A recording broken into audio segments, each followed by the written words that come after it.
Another day, another basketball stories na naman ang pagkikwentuhan natin.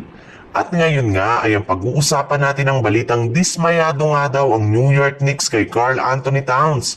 At ang naibalitang may pamalit na nga daw ang Golden State Warriors kay Giannis Antetokounmpo. Matapos nga ang pagkatalo ng New York Knicks sa kanilang Game 6 kahapon laban sa Indiana Pacers, ay tuluyan na nga silang nalaglag sa playoffs at magtatapos ang kanilang kampanya ngayong season. At kasabay nga ng kanilang pagkaka-eliminate ay nagsilabasan na rin naman nga ang problema ng kanilang koponan.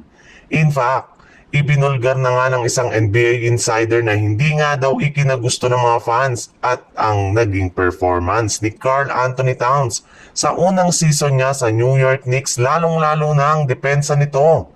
Hindi nga daw po ito nakikipag-usap ng maayos sa kanyang mga teammates na siyang nagiging dahilan ng kanilang mga inconsistent plays.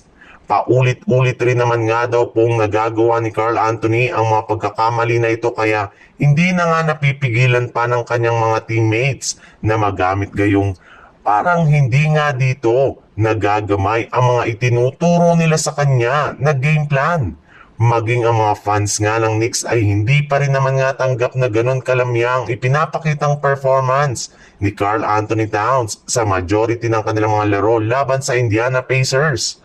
Katulad nga ng napag-usapan natin, wala na rin naman nga daw pong balak pa ang Golden State Warriors na kumuha ng bagong superstar ngayong off-season. Maging ito man ay si Giannis Antetokounmpo dahil naniniwala nga sila na sapat na ang kanilang kasalukuyang lineup para makapag-compete mula sa titulo next year. Kailangan na lang naman nga nila na panatiling healthy ang kanilang mga manlalaro at kumuha ng bago at mas magagaling na sentro na tutulong sa kanilang mga superstar. Isa nga sa mga naging kahinaan ngayon ng season ng Warriors ay ang kanilang frontcourt sa kakulangan nila ng maasahan na big man na siyang rason bakit sila gumagamit pa rin ng small ball rotation na tuluyan ng na-checkmate ng kanilang kalaban. Kaya upang hindi na nga ito maulit ay plano na nga nila na kumuha ng bagong sentro as soon as bumukas ng off-season, either sa trade man yan o sa free agency.